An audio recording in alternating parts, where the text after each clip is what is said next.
우리는 지금까지 성막에 관한 말씀을 살펴보았습니다. 그리고 우리는 성막에 관한 말씀을 살펴보기 전에 하나님이 모세를 부르셨다는 그 사실을 잘 알고 있습니다. 24장을 보면 하나님이 이렇게 말씀하십니다. 여호와께서 모세에게 이르시되 너는 산에 올라 내게로 와서 거기 있으라. 내가 그들을 가르치도록 내가 율법과 계명을 친히 기록한 돌판을 내게 주리라. 모세가 그의 부하 여호수아와 함께 일어나 모세가 하나님의 산으로 올라가며 장로들에게 이르되 너희는 여기서 우리가 너희에게로 돌아오기까지 기다리라. 아론과 훌이 너희와 함께하리니 무릇 일이 있는 자는 그들에게로 나아갈지니라. 좀 전에 읽어드린 말씀처럼 하나님은 모세로 하여금 하나님이 임재해 계신 그곳으로 나오도록 부르셨습니다. 그래서 모세는 하나님 말씀에 순종하여서 시종이었던 여호수아와 함께 올라갔습니다. 그리고 올라가면서 장로들에게 명령하기를 우리가 너희에게로 돌아오기까지 기다리라 라고 말했습니다. 그렇게 모세는 산에 올랐고 말씀을 보니까 산에 오를 때에 구름이 산을 가리웠다라고 기록하고 있습니다. 지금 이제 모세는 여호수아와 함께 산에 올라간 것입니다. 그리고 나서 어느 정도의 시간이 흘렀을까요? 24장 마지막 절을 보면 이렇게 말씀하고 있습니다. 모세는 구름 속으로 들어가서 산 위에 올랐으며 모세가 40일 40야를 산에 있으니라. 모세가 산에 있었던 그 시간은 40일입니다. 이 자리에 있는 저와 여러분은 성경을 통해 사건을 접하기 때문에 이미 이 사실을 알고서 본문의 말씀을 보게 되지만 이스라엘 백성들은 어떻습니까? 이들은 이 시간이 40일이라는 사실을 알고 있을까요? 그렇지 않겠죠. 이들은 모르고 있습니다. 다만 하나님께서 모세를 통해 명령하셨기 때문에 기다리는 거예요. 그렇다면 언제까지 기다려야 합니까? 하나님께서 모세를 통해 말씀하신 그 모든 뜻이 이루어지기까지, 그 모든 말씀을 받기까지 기다리는 것입니다. 그리고 성경을 통해 알 수 있는 것처럼 이스라엘 백성들은 나름 잘 기다렸습니다. 자신들을 이곳까지 인도했던 모세가 자신들의 눈에 보이지 않았지만 모세가 명령한 대로 잘 참고 기다렸습니다. 그런데 오늘 본문을 보면 잘 참고 기다리던 이스라엘 백성들이 어떠한 행동을 하기 위해 모이고 있습니다. 어떠한 행동을 하고 있습니까? 본문 1절을 보면 이렇게 말씀합니다. 백성이 모세가 산에서 내려옴이 더딤을 보고 모여 백성이 아론에게 이르되 이르러 말하되 일어나 우리를 위하여 우리를 인도할 신을 만들라. 이 모세 곧 우리를 애굽 땅에서 인도해 낸 사람은 어찌 되었는지 알지 못함이니라. 우리는 이 상황을 한번 생각해 보아야 합니다. 지금 이스라엘 백성들은 산 아래에서 산 위를 바라보고 있습니다. 산 위로 올라간 모세가 내려오기를 학수고대하고 있는 거예요. 그런데 한 주가 지나갑니다. 또 한 주가 지나갑니다. 그리고 한 달이라는 시간이 지나도 모세가 내려오지 않는 거예요. 이스라엘 백성들의 마음이 어떠했겠습니까? 아마 백성들은 마음속으로 모세가 왜 내려오지 않을까라는 생각을 하면서 불평했을지 모르겠습니다. 그러나 마음에 있는 것이 입으로 나오는 것처럼 이스라엘 백성들은 그런 마음의 생각들을 자기의 입으로 고백하기 시작을 했습니다.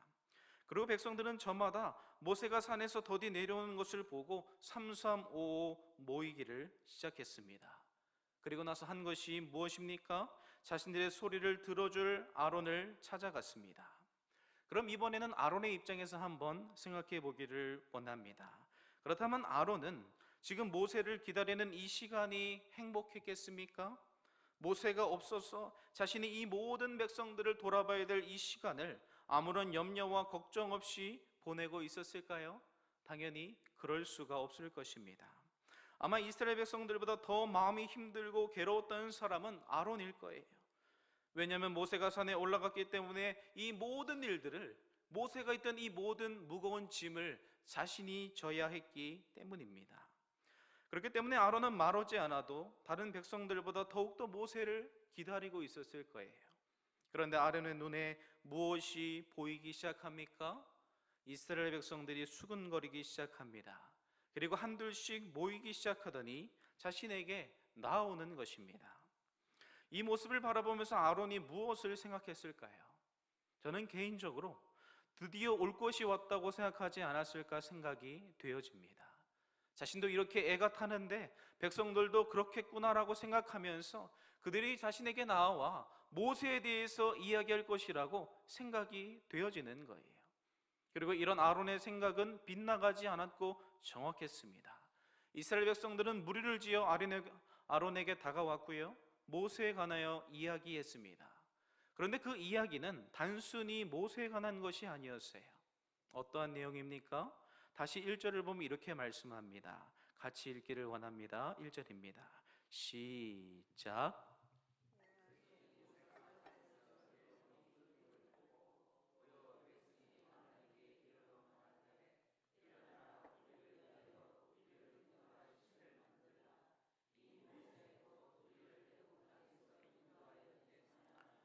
어찌 되었는지 알지 못함이니라. 이스라엘 백성들이 무엇을 말하고 있습니까?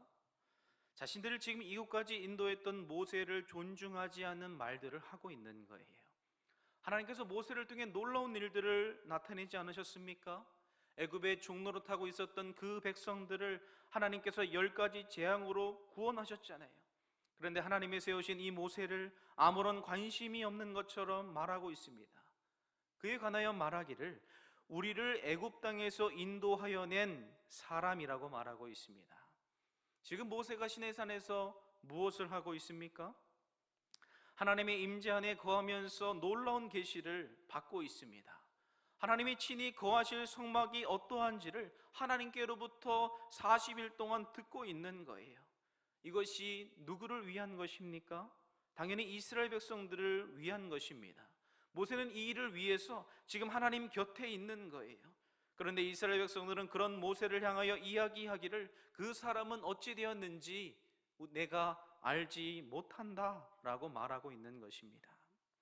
이 말은 안 내려오기 때문에 걱정이 된다는 말이 아니에요. 무엇입니까? 이제 우리에게 모세라는 사람은 필요가 없다라는 거예요. 그러면서 이야기하기를 우리를 위하여 우리를 인도할 신을 만들라 라고 아론에게 떼를 쓰고 있습니다. 우리는 이 상황을 다시 생각해 보아야 합니다.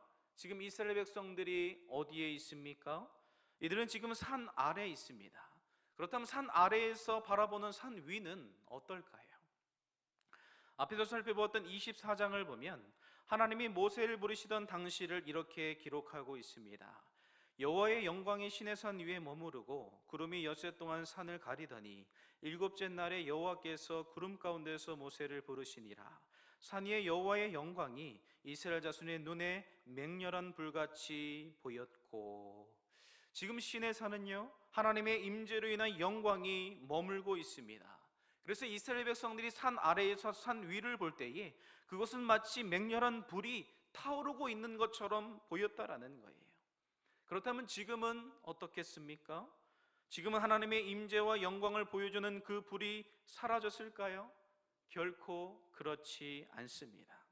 왜냐하면 하나님은 여전히 그곳에서 모세를 만나 말씀하고 계시기 때문에 여전히 그 시내산은 하나님의 임재와 영광으로 가득하다라는 거예요. 그런데 이스라엘 백성들은 그 임재와 영광 앞에서 자신들을 위하여 신을 만들어 달라라고 요청을 하고 있다라는 거예요. 자신들을 구원하신 하나님은 이스라엘 백성과 함께 하시기 위해 놀라운 계시를 모세에게 전해주고 계시는데 그 은혜를 누리게 될 백성들은 하나님의 뜻을 기다리지 못해서 그 임재 아래서 죄를 짓고 있는 것입니다. 하나님 앞에서 하나님이 아닌 다른 신을 만들어 달라고 요구하고 있는 거예요. 이스라엘 백성들의 이러한 요구는 대단히 심각한 것입니다. 왜냐하면 하나님께서 이들과 언약을 맺으시면서 하신 말씀이 있기 때문에 그런 거예요. 하나님이 무엇을 말씀하셨겠습니까? 출애굽기 20장으로 돌아가면 하나님은 이스라엘 백성들에게 언약서를 말씀하시고 10가지 계명이 무엇인지를 가르쳐 주시는 장면이 나옵니다. 그리고 그 부분을 보면 이후에 이렇게 말씀하십니다. 여호와께서 모세에게 이르시되 너는 이스라엘 자손에게 이같이 이르라. 내가 하늘로부터 너희에게 말하는 것을 너희 스스로 보았나니 너희는 나를 비교서 은으로나 금으로나 너희를 위하여 신상을 만들지 말고. 이 말씀이 무엇을 의미하나요? 하나님이 처음 언약에 관하여 말씀하실 때에 이스라엘 백성들은 직접 하나님의 음성을 들었다라는 거예요. 하늘로부터 들려오는 하나님의 어미로우신 그 음성을 친히 들었습니다. 그래서 이스라엘 백성들은 그 말씀을 들으면서 두려움을 느꼈던 거예요. 그리고 이 말씀을 계속 듣다가는 우리가 죽을 수도 있겠다라는 그 불안한 마음 때문에 하나님의 사람 모세에게 모세를 통하여 우리에게 말씀을 전해주시기를 요청했습니다. 그리고 그 이후부터는 하나님이 백성의 요청대로 모세를 통해 말씀하셨다라는 거예요. 그렇기 때문에 당시 이스라엘 백성들이 들었던 하나님의 말씀은 한 귀로 듣고 한 귀로 흘릴 만한 것이 아니라는 거예요. 그것은 이스라엘 백성들의 생각 가운데 각인될 만한 말씀이라는 것입니다. 그리고 그때 하신 말씀이 너희는 나를 비겨서 은으로나 금으로나 너희를 위하여 신상을 만들지 말라라고 분명하게 말씀하셨다라는 거예요. 그런데 지금 이스라엘 백성들이 보여주는 그 모습을 보면 어떻습니까? 정확하게 하나님의 말씀을 거스르고 있습니다. 하나님은 너희를 위하여 신상을 만들지 말라고 말씀하셨지만 이들은 우리를 위하여 우리를 인도할 신을 만들라고 요구하고 있어요. 이것은 단지 몇몇 사람들의 요구가 아닙니다. 무엇입니까? 이스라엘 전체가 한 마음이 되어서 아론에게 나와 요구하고 있다는 거예요. 만약 우리가 아론과 같은 상황에 놓이게 된다면 어떻겠습니까? 200만 명이나 되는 백성들이 아론 앞에 나와서 우리를 위한, 우리를 인도할 신을 만들어 달라라고 요청을 한다면, 우리가 아론의 위치에 있었다면 우리의 마음이 어떠했겠습니까? 결코 마음이 쉽지 않았을 거예요. 당연히 아론도 마찬가지입니다. 아론도 이스라엘 백성에게서 보여지는 그 거센 반발을 느꼈다라는 거예요. 이들의 요구를 들어주지 않으면 어떻게 될 수도 있겠다는 두려움을 느꼈습니다. 그래서 그들의 요구에 대하여 아론이 어떻게 반응을 합니까? 2절부터 보면 성경은 이렇게 말씀합니다. 아론이 그들에게 이르되 너희의 아내와 너희의 귀에서 금고리를 빼어 내게로 가져오라. 모든 백성이 그 귀에서 금고리를 빼어 아론에게로 가져가매 아론이 그들의 손에서 금고리를 받아 부어서 조각칼로 새겨 송아지 형상을 만드니 그들이 말하되 이스라엘아 이는 너희를 애굽 땅에서 인도하여 낸 너희의 신이로다 하는지라. 아론은 이스라엘 백성들의 거센 요구 앞에 서 있었고요, 불같은 그들의 마음을 느꼈습니다. 그래서 아론은 그들에게 말했습니다. 너희에게 있는 금고리를 빼어 내게로 가져오라. 아론의 이 말은 이스라엘 백성들의 요구에 대한 대답입니다. 무엇입니까? 그래, 내가 너희가 원하는 그 신을 너희를 위하여 만들어 주겠다는 거예요. 백성들은 당연히 아론의 명령에 곧바로 순종했고요, 자신들이 가지고 있던 모든 금고리를 가져왔습니다. 그런데 지금 백성들이 모으고 있는 이 금들은 원래 이스라엘 백성들이 가지고 있었던 것이 아니라는 거예요. 이 모든 것은 하나님이 출애굽을 할 때에 애굽 사람에게서 받게 하신 은혜의 선물입니다. 이후에 하나님을 예배하기 위해서 필요한 성막을 지을 때에 그것을 위해 사용하라고 주신 거예요. 그러나 이스라엘 백성들은 하나님이 주신 것으로 자신의 만족을 채우기 위해 사용하고 있습니다. 더군다나 하나님이 하지 말라고 하신 우상을 만드는 일에 사용을 했다라는 거예요. 이런 이스라엘 백성들의 모습은, 그리고 그 상황은 너무나 아이러니합니다. 왜냐하면 지금 산 위에서는 하나님의 임재와 영광이 가득하고 하나님이 모세에게 이스라엘 백성을 향한 놀라운 계시를 보여주고 계시는데, 그 산, 영광이 보이는 그 산 밑에서 이스라엘 백성들은 하나님이 가장 싫어하시는 죄악을 아무렇지 않게 행하고 있는 것입니다. 어찌되었든 결과적으로 보면 아론은 이스라엘 백성들의 요구를 따라 우상을 만들었습니다. 그들에게서 받은 금고리를 녹여서 우상을 만들 수 있는 틀에 부었고요, 송아지 형상을 만들었습니다. 그런데 이스라엘 백성들이 그 형상을 보고 무엇을 이야기합니까? 본문을 보면 이렇게 말합니다. 이스라엘아, 이는 너희를 애굽 땅에서 인도하여 낸 너희의 신이로다. 지금 이스라엘 백성들은 자신들의 눈앞에 있는 우상을 향하여 하나님이라고 외치고 있는 거예요. 그리고 이스라엘의 이런 행동은 당연히 하나님의 이름을 망령되이 일컫는 것입니다. 왜냐하면 하나님의 모습을 왜곡시키는 것이기 때문이에요. 성경에서 말씀하는 것처럼 이스라엘이 경험한 하나님은 어떠한 분이십니까? 그분은 전능하신 하나님이십니다. 애굽에 사로잡혔던 종되었던 이스라엘 백성들을 그 애굽의 손에서 전능하신 힘과 그 손으로 그들을 구원하셨다라는 거예요. 그뿐 아니라 홍해가 갈라지는 기적을 보여주셨고 구름기둥과 불기둥으로 내가 너희와 함께하고 있다라는 사실을 친히 보여주셨습니다. 매일 만나와 매출하기로 하나님의 그 자비하신 손길을 맛보게 하셨다는 거예요. 그런데 지금 이스라엘 백성들은 그 놀라우신 하나님을 작은 송아지 형상에 가두어 두고 있다는 거예요. 솔로몬도 자신이 지은 성전이 아무리 크고 웅장하여도 위대하신 하나님이 거하시기에는 너무나 작다고 겸손히 고백했는데 어떻게 지극히 높으신 그 하나님을 송아지 형상으로 만들 수가 있겠습니까? 지금 이스라엘 백성들은 하나님의 이름과 영광을 멸시하고 있는 것입니다. 당연히 이것은 하나님이 금하셨던 거예요. 우리가 이스라엘 백성에게 주어진 십계명을 보면 알 수가 있듯이 하나님은 하나님의 이름을 존귀히 여기라고 명령하셨습니다. 삼계명이 무엇입니까? 그것은 너는 내 하나님 여호와의 이름을 망령되게 부르지 말라는 것입니다. 그리고 하나님은 여호와의 이름을 망령되게 부르는 자를 죄 없다고 하지 않겠다고 분명히 경고하셨다는 거예요. 그런데 지금 이들은 하나님의 이름을 망령되이 부르고 있습니다. 그분의 아름다우심과 영광을 썩어질 것으로 바꾸어 버렸다는 거예요. 그리고 이어지는 말씀을 보면 이들이 한 걸음 더 나아가는 것을 볼 수가 있는데요, 5절과 6절을 같이 한번 읽겠습니다. 시작.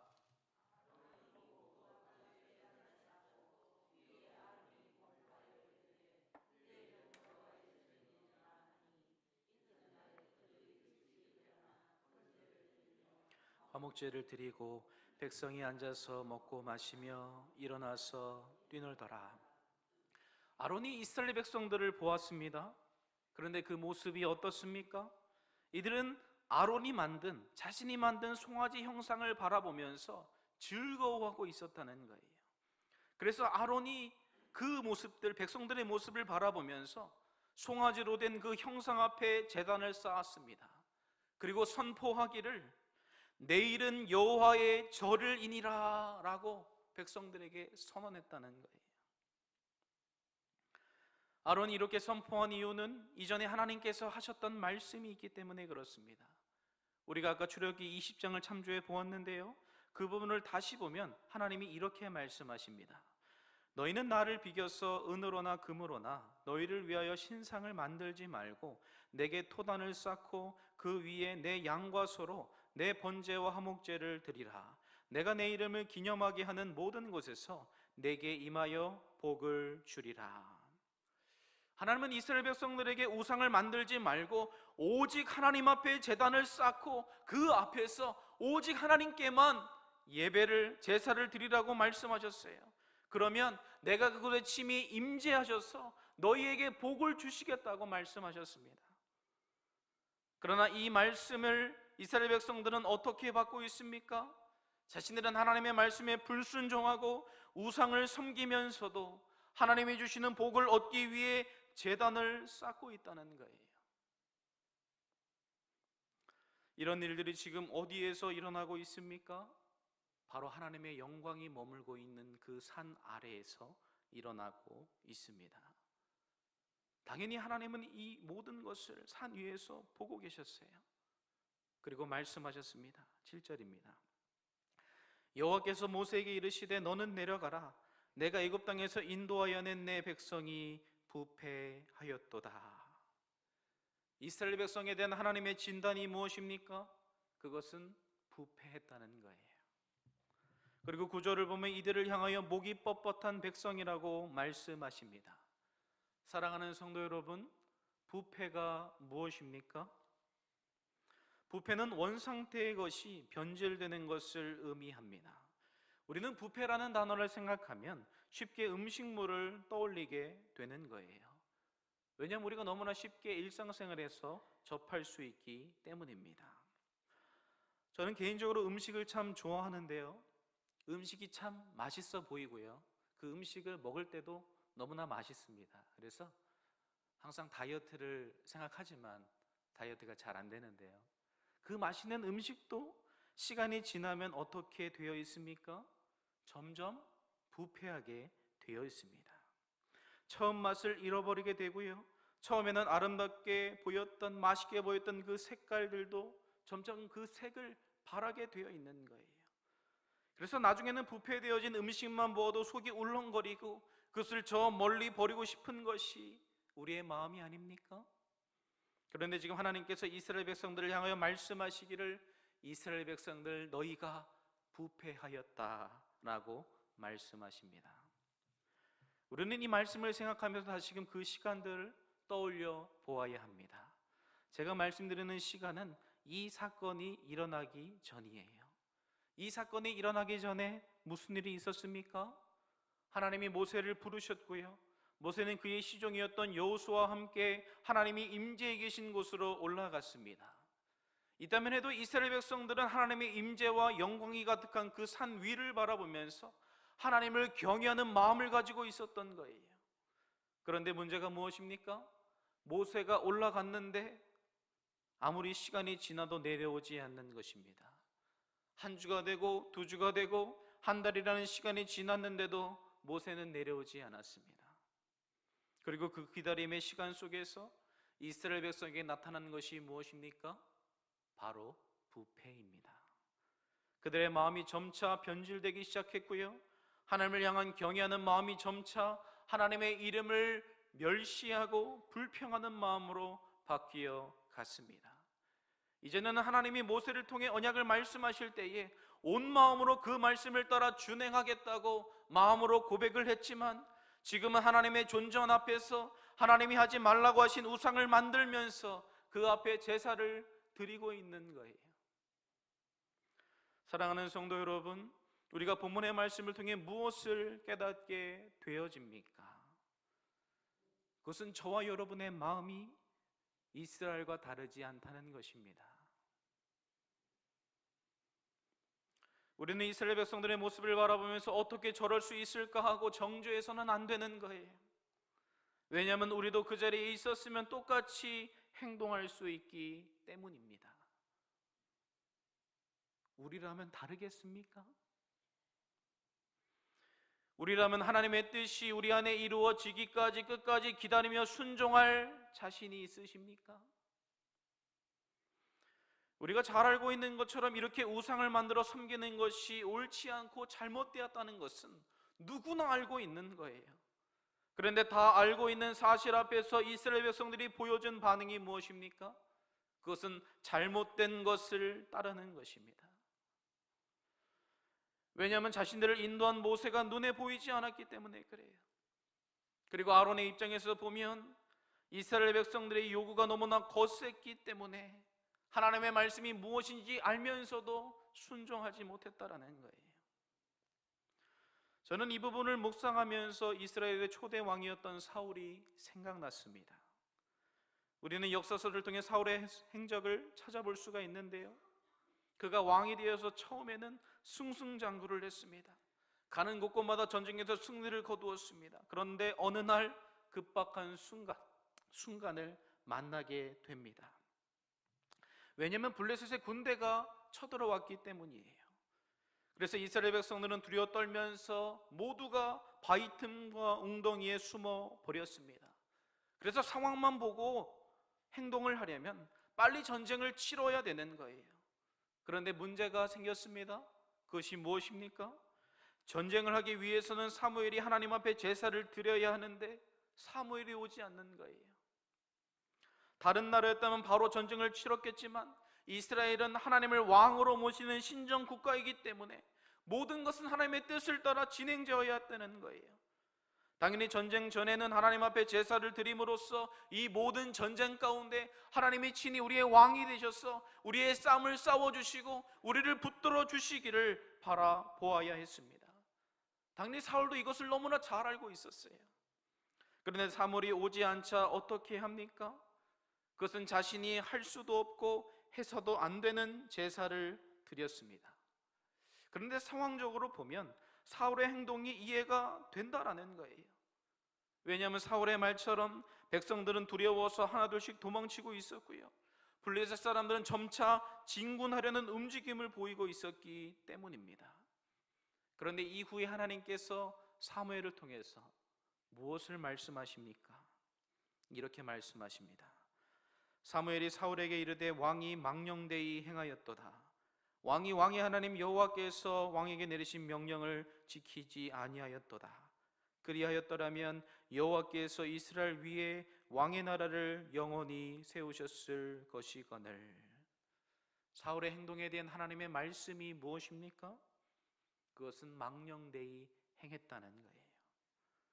우리는 이 말씀을 통해 중요한 것을 알 수 있습니다. 그것은 아무리 상황이 급박하여도 하나님이 원하시는 것은 하나님이 허락하신 그 상황 안에서 하나님을 믿고 순종하는 것이라는 사실이에요. 상황에 따라 움직이는 것이 아니라 하나님의 말씀을 따라 움직이는 것입니다. 이것이 하나님이 저와 여러분에게 기대하시는 거예요. 우리는 이 세상을 주관하는 사람들이 아닙니다. 우리는 피조물이고 하나님이 섭리하시는 세상을 살아가는 점과 같은 인생이라는 거예요. 그렇기 때문에 지혜로운 사람은 이 사실을 믿고 하나님의 말씀에 순종하게 되어 있습니다. 비록 순종하는 것이 죽음을 향해 나아가는 길이라 할지라도, 나의 모든 것을 잃어버릴 수 있는 상황이라 할지라도 하나님을 끝까지 믿고 나아가는 것입니다. 그분을 의지하고 붙드는 거예요. 그러나 사울은 그렇게 하지 못했고요, 오늘 본문에 등장하는 아론과 이스라엘 백성들도 그렇게 하지 못했습니다. 하나님을 끝까지 붙들지 못했고요, 상황의 마음이 흔들려 버렸습니다. 하나님을 바라보지 못하고 사람을 바라보기 시작했습니다. 결국 하나님이 금하신 우상을 만들었고 그 앞에 절하는 큰 죄를 범하게 되었다는 거예요.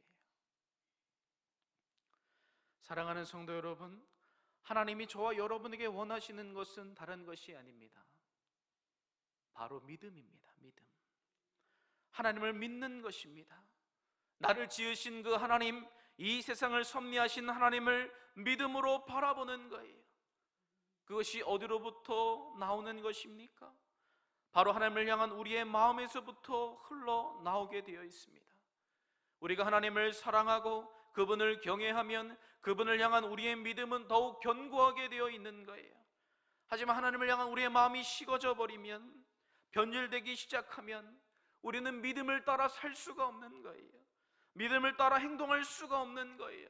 이것이 옳다는 것을 분명히 알지만 그 옳은 것을 따라 살지 못하게 되는 거예요.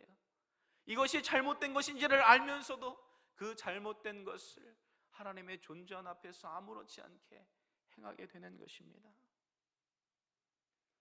왜냐하면 우리의 눈에는 하나님보다 상황이 보이기 시작하고 하나님보다 사람이 더 크게 보이기 때문입니다. 하나님께서 저와 여러분에게 무엇을 말씀하고 계십니까? 믿음의 눈을 들어 하나님을 바라보는 것입니다. 산 아래에서 보여지는 것에 주목하지 말고 산 위를 바라보라고 명령하시는 거예요. 하나님의 임재와 영광을 바라보고 그 앞에서 믿음으로 순종하라고 말씀하시는 것입니다. 여러분의 시선을 땅에 두지 마십시오. 여러분의 시선을 이 세상을 주관하시는 하나님께 둘 수 있기를 주님의 이름으로 간절히 소원합니다. 그리고 우리의 마음은 이스라엘 백성과 같이 변질되기 쉽기 때문에 항상 하나님의 말씀 앞에서 우리의 마음을 점검하고 하나님이 원하시는 마음으로 회복되어야 한다는 거예요. 우리의 마음속에 있는 돌들을 제거하고 우리의 마음속에 있는 가시떨기를 제거하여서 우리의 마음이 하나님이 원하시는 순종할 만한 좋은 땅이 되어야 합니다. 그래야 우리의 삶이 이스라엘 백성들을 따라가는 것이 아니라 그들의 삶을 반면교사 삼아서 순종의 자리에 머물고 믿음의 자리에 머물러서 하나님의 뜻을 이루어드리는 저와 여러분이 되기를 주님의 이름으로 간절히 소원합니다. 제가 잠깐 기도하겠습니다. 살아계신 하나님 아버지, 감사합니다. 죄인된 우리를 사랑하시고 당신의 백성으로 거룩한 삶으로 인도하셨지만 우리의 마음과 삶을 돌아볼 때에 부끄러운 것 투성이임을 고백합니다. 우리는 매일 하나님의 임재를 인정한다고 고백하지만 그 임재 앞에서 아무렇지 않게 죄를 행하는 죄인임을 고백합니다.